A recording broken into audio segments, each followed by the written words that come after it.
Voilà, donc aujourd'hui, on va partager un thème, c'est le Dieu Tout-Puissant.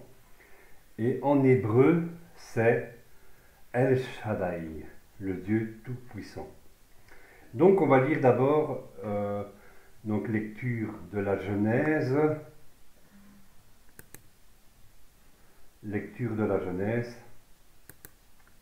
le chapitre 35, le verset 11. Et il est écrit en hébreu Vayomer lo Elohim ani El Shaddai, ce qui veut dire,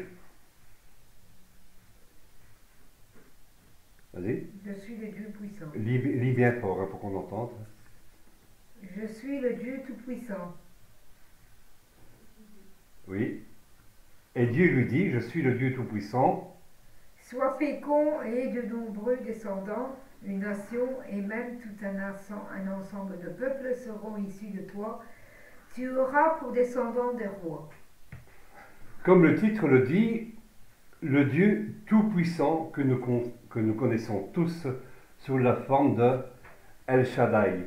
Elle, que veut dire elle? Elle, eh bien, elle se réfère à un bélier, selon la traduction en hébreu, à un gouverneur. Elle est aussi un raccourci, hein. Elle est un raccourci, hein. Donc on voit ici, donc est un raccourci d'A, Y, I, L, donc, mais ça donne sa consonance L quand même, hein, on l'entend L, qui signifie un grand arbre, mais mieux encore, L signifie un pilier, un pilier. Avant que, avant que vous prononcez la suite, après elle, donc c'est Shaddai, mais avant que l'on prononce la suite, hein, donc après elle, eh bien, on réalise qui gouverne et même encore qui est au milieu de nos louanges quand nous exclamons El Shaddai. On devrait être saisi de crainte, rien que déjà à peine que nous prononcions le mot elle, on devrait être saisi de crainte hein, lorsque nous entendons le mot elle avant Shaddai. Et donc, Dieu siège au milieu de nos louanges et adorations. Psaume chapitre 22, verset 14. Elle nous indique que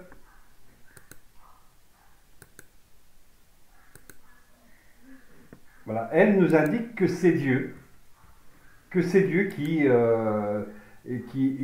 dirige. Mais il dirige quoi en fait? Et ça, nous le verrons un peu plus loin.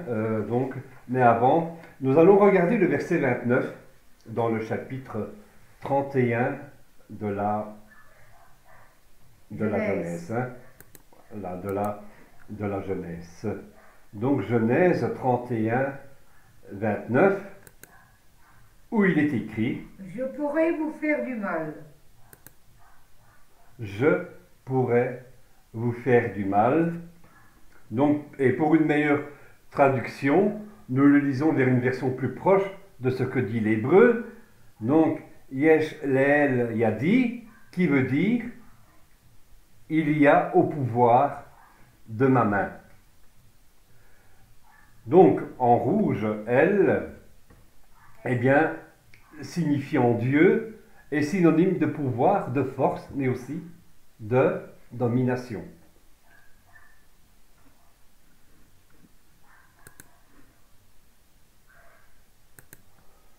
C'est important que ça commence par elle, El Shaddai, que ça commence par elle, car cela nous montre dans quelle direction nous devons regarder. C'est le pilier.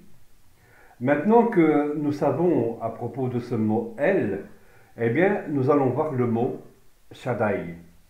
Si ce mot signifie la force ou la puissance, comme nous le connaissons, eh bien, dans la traduction, eh bien, imaginons bien plus. En fait, le mot Shaddai, eh bien, signifie qu'il n'y a aucune force, aucune puissance, ni aucun pouvoir à celui d'Élohim, à celui de Dieu. Donc, Shaddai signifie tout-puissant de ce qu'on lit dans nos traductions bibliques, mais encore plus, Shaddai signifie le plus puissant.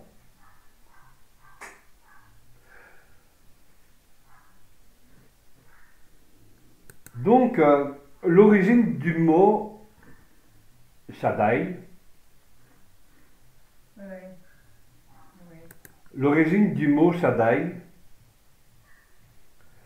vient de Shaddad, qui signifie traiter avec violence, dépouiller, dévaster, assaillir, faire l'assaut. Mais encore, Shaddai nous conduit à une autre origine très importante. C'est le mot Shida Besharot, donc qui signifie des chanteurs et des chanteurs, dont les textes masorétiques l'ont changé par Sharim, Besharot, et il n'y a pas d'explication pourquoi les textes maçonniques l'ont changé. Le Strong 7705 traduit donc Shida par des femmes dans l'Ecclésiaste chapitre 2 verset 8, mais aussi comprenez-en le sens de ce que signifie Shida. Shida, en fait, dans la traduction, eh bien, donne une définition de concubine, d'épouse, harem. Et c'est peut-être une explication. Vous voyez, chanteur, chanteuse. Donc c'est peut-être une explication à l'épouse, chanteuse, hein, qui chante vers qui? Qui chante vers l'époux. Et donc cela, nous le verrons un peu plus bas. Nous avons certes dans le nom El Shaddai une notion de force, d'une extrême puissance, sans égale, mais aussi de louange. Imaginez.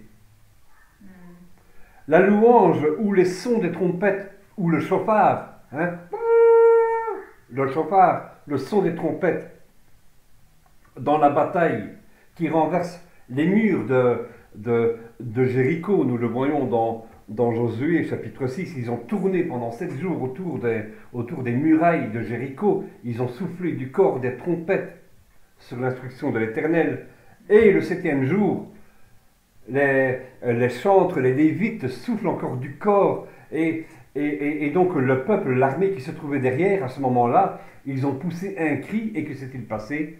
Les murs de Jéricho se sont renversés au son de la trompette. Hein. Amen. Il y a de la puissance dans la louange, il y a de la puissance dans les prières, il y a de la puissance dans l'adoration. Amen. Donc, nous avons certes dans le nom El Shaddai une notion de force, hein, d'accord? Donc, traiter avec violence, dépouiller, dévaster, assaillir, vous voyez? Faire l'assaut. C'est justement de cela dont je veux vous parler quand vous invoquez l'Éternel, Elohim. Il y a un passage donc remarquable dans 2 Chroniques chapitre 20, les Moabites et les Ammonites et les habitants des monts de Séhir, les Maonites, vont se mettre en marche contre le peuple d'Israël pour leur faire la guerre, donc au roi de Juda qui s'appelle Josaphat. Ils sont en nombre, ils sont en supériorité numérique, et Josaphat prend peur, et que va-t-il faire? Il décide de consulter l'Éternel. Il décide de consulter Dieu avant de se lancer dans la bataille. C'est ce que nous devrions faire, hein, donc quand le danger, ou même que des moments de conflit nous guettent, nous allons consulter l'Éternel. Seigneur, je suis un peu dépassé là. Que devrais-je faire? Mais comment nous devons être frères, Roger? Hein, amen. Je sais qu'on a tout découpé pour le Seigneur, mais il faut montrer vraiment une image terrible ici. Déjà. Oui. Déjà, l'image, le retour du Seigneur, ça va être un bruit sourd du ciel, comme les chauffards. Ah oui, exactement. Et il y a tout, il va y avoir vraiment tout du ciel. Le Seigneur qui va venir vraiment dévaster tout ici. Hein. Je vois vraiment, déjà, on va être prévenus par ça, on va tous lever. Il y en a qui vont être enlevés déjà. Hein. Mais pour les personnes qui vont rester sur Terre, ils vont voir déjà le bruit sourd qui va venir, parce qu'il va en avoir un terrible. Puis tu vas voir descendre du ciel.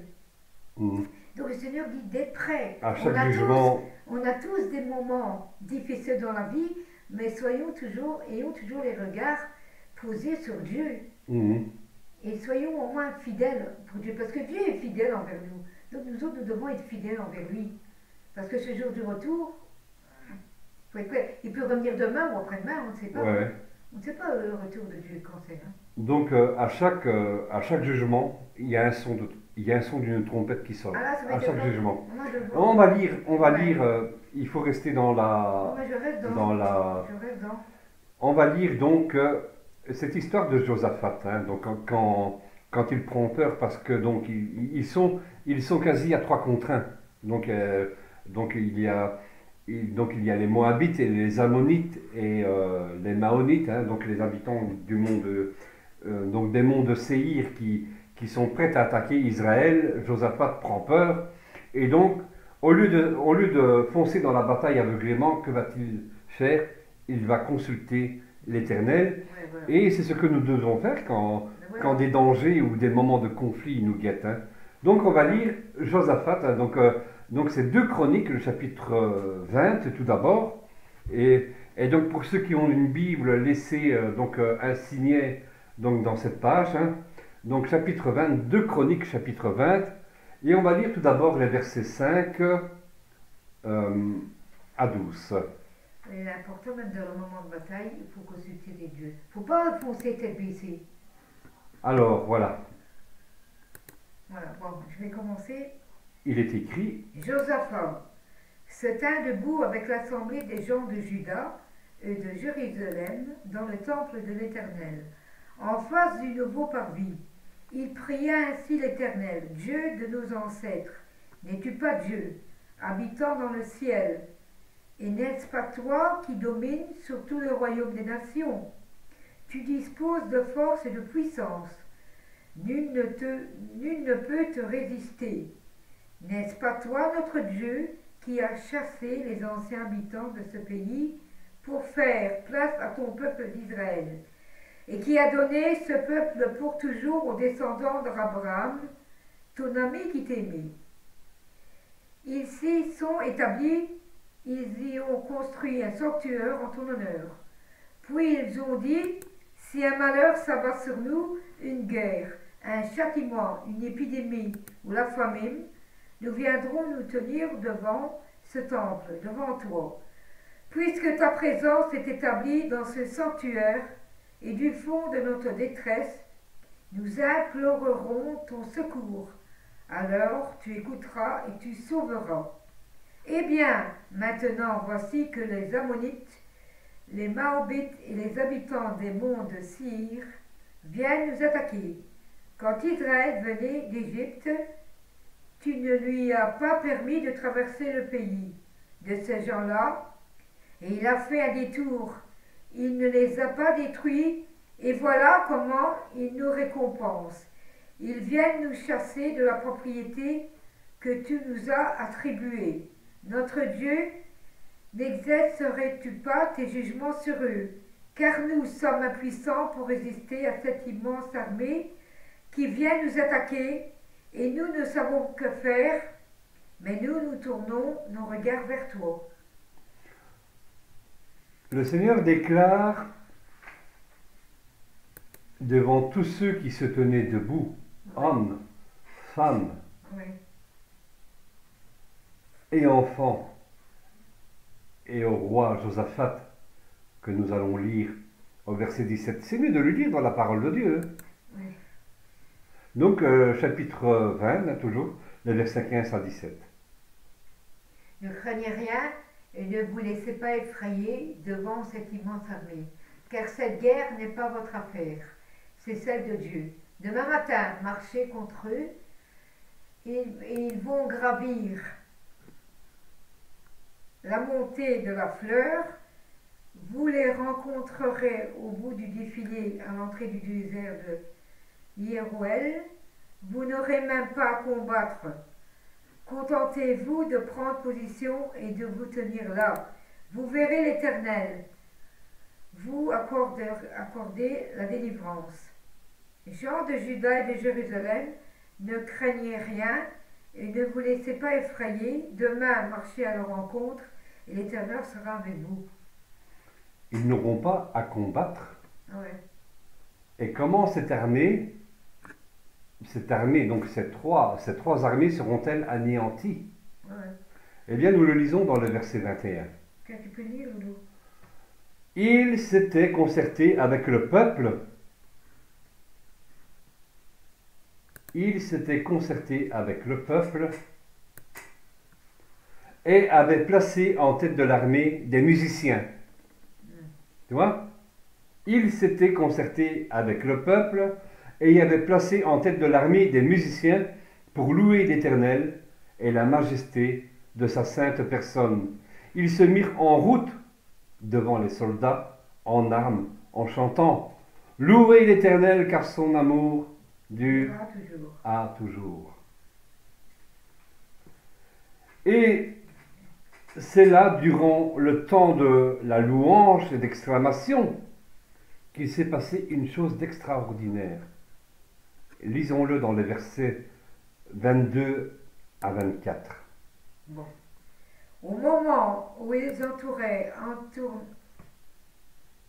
Au moment où ils entonnèrent, au moment où ils entonnèrent le cantique, au moment où ils entonnèrent leur cantique de louange, l'Éternel plaça une embuscade contre les Ammonites, les Moabites et les habitants des monts de Séhir qui venaient attaquer Juda, de sorte qu'ils furent battus. Les Ammonites et les Moabites se dressèrent contre les habitants des monts de Séhir et les exterminèrent. Quand ils en eurent terminé avec eux, ils se jetèrent les uns contre les uns sur les autres, jusqu'à s'anéantir. Lorsque les Judéens parvinrent au promontoire d'où l'on apercevait le désert, ils regardèrent du côté de leur ennemi, et ils ne virent que des cadavres jonchant le sol. Il n'y avait aucun rescapé. Dieu mène l'assaut. Dieu mène l'assaut sur nos ennemis, sur la puissance, sur la puissance des ténèbres qui se dressent contre nous et nous menacent. Dieu mène l'assaut. Dieu Tout-Puissant El Shaddai, que nous connaissons tous. Quand nous l'exclamons dans nos prières, dans nos louanges, il se passe des choses extraordinaires. Quand nous exclamons dans nos louanges El Shaddai, cela peut sembler nous faire du bien, mais il suffit d'écouter dans notre cœur pour comprendre que Dieu nous dit de lui faire confiance dans la bataille. Ce n'est pas nous qui combattons, c'est lui qui combat dans la bataille, c'est lui qui combat, il nous aide dans nos épreuves, il est au-devant de nous. Donc, soyez attentifs au chapitre 15 d'Apocalypse. Il est très beau à lire. Il y a de la louange, les fondations du temple, le sanctuaire de Dieu tremblent. Il y a de la fumée qui envahit la demeure de Dieu. La louange éclate. On entend même les fidèles chanter le cantique de Moïse et le cantique de l'agneau. C'est le cantique de la délivrance, nous dit le psaume, donc nous dit Apocalypse chapitre 15. C'est le cantique de la délivrance, mais aussi, plus que cela, de jugement pour l'humanité à ce moment. Cela signifie donc ce cantique, donc au moment où les fidèles entament ce cantique, eh bien, cela signifie en fait qu'il y a le passage de notre vie terrestre où nous étions esclaves, ce que préfigurait la sortie du pays d'Égypte, l'esclavage, et la traversée du désert, signifiant le temps où nous étions éprouvés. Nous sommes éprouvés dans ce monde, nous sommes éprouvés, nous sommes tentés. Donc c'est le monde de la tentation. Et puis, le Seigneur nous aide, le serviteur de l'Éternel nous conduit vers la délivrance, vers le paradis promis, mais surtout la vie éternelle. C'est le passage, donc, ce passage, c'est vraiment le passage de notre vie terrestre jusqu'à notre vie céleste. Et alors que faisait-il? Donc dans Apocalypse chapitre 15 verset 3. Bon, il chantait, Seigneur Dieu Tout-Puissant, tout ce que tu as fait est grand et admirable. Amen. C'est le chant de l'épouse. C'est le chant de l'Église fidèle qui a vaincu, comme nous le montre le verset 2 dans Apocalypse chapitre 15. C'est le chant de l'épouse, l'Église fidèle qui a vaincu la bête. Et que se passe-t-il à ce moment? Au moment où ce cantique résonne, ou ce moment où les fondations tremblent tellement que la louange éclate dans les cieux, que se passe-t-il? Que se passe-t-il à ce moment? Nous allons le voir dans le verset 5 à 8. Après cela, je vis s'ouvrir dans le ciel le temple, qui abritait le tabernacle du témoignage. Les 7 anges porteurs de cette fléau sortirent du temple. Ils étaient vêtus d'une tunique d'un lin pur, éclatant, et leur taille était serrée par une ceinture d'or. L'un des 4 êtres vivants remit aux 7 anges 7 coupes d'or remplies de la colère du Dieu, qui vit éternellement. Alors la gloire et la puissance de Dieu remplit le temple de fumée, en sorte que personne ne put y pénétrer, tant que le 7 fléau déclenché par les 7 anges ne s'était pas accompli. Donc, pendant le moment de cette louange, il se passe quelque chose dans les cieux. Dieu exerce ses jugements. Il libère les anges chargés des coupes de sa colère. Comprenez-vous ce que vous exclamez quand vous entendez El Shaddai, vous appelez à la puissance de Dieu sur nos ténèbres, sur vos ténèbres, sur vos combats. Plus qu'un chant qui nous berce, eh bien, le message parle de force, parle de puissance, une puissance sans égale. Il y a de la puissance qui s'exerce contre les ténèbres et vous libère très probablement de certains dangers que l'adversaire dresse devant vous quand vous faites des louanges et quand vous proclamez El Shaddai. L'histoire du roi Josaphat nous fait réfléchir. Nous devons avoir confiance en Dieu dans nos batailles. La louange que nous lui procurons nous dit au final, le Seigneur nous dit, sois en paix, ce n'est pas toi qui combats, c'est moi qui combats pour toi. Louez l'Éternel, louez l'Éternel, louez El Shaddai. À méditer. Amen. Amen. Amen. Merci Seigneur pour ce moment, Seigneur, de partage. Que tout soit, Seigneur, accompli, Seigneur, et vraiment que nous méditons, Seigneur, ce que nous venons de partager ensemble, parce que tu étais présent, Seigneur, et chaque jour tu nous parles, Seigneur. Tu nous montres combien on a à combattre, Seigneur, qu'on n'est pas seul et que tu es là à nos côtés. Et avant, Seigneur, d'attaquer, Seigneur, on doit te consulter, Seigneur. Pas aller toujours dans la tête, à tête baissée, Seigneur, vers nos ennemis, Seigneur.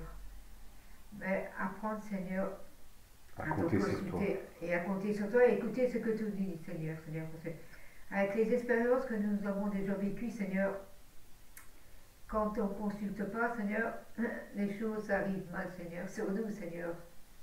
Alors, Seigneur, vraiment, apprenons, Seigneur, à écouter ta parole, Seigneur, et entendre ta voix, Seigneur, avant, Seigneur, de faire quoi que ce soit, Seigneur. Je proclame bien fort, apprenons à écouter, Seigneur, et entendre ta voix, avant, Seigneur, de foncer tête baissée, Seigneur. Comme on dit, Seigneur, apprenons vraiment à écouter ta voix, Seigneur. Et merci pour ta fidélité, Seigneur, parce que tu demeures toujours à côté de nous, Seigneur. Tu es fidèle, Seigneur, tu es un roi des rois. Magnifique, Seigneur. Merci pour tout ce que tu fais, merci pour tout ce que tu feras encore, Seigneur. Amen. Amen. Amen. Voilà, on se retrouvera pour un prochain message, Dieu voulant. Amen. Shalom, shalom, soyez bénis et reméditez ce passage. Donc le cours, donc cette exhortation sera aussi disponible en fichier PDF, donc à lire, donc en texte, sur notre site web, letabernacle.be, dans la section à méditer. Shalom, shalom, soyez bénis.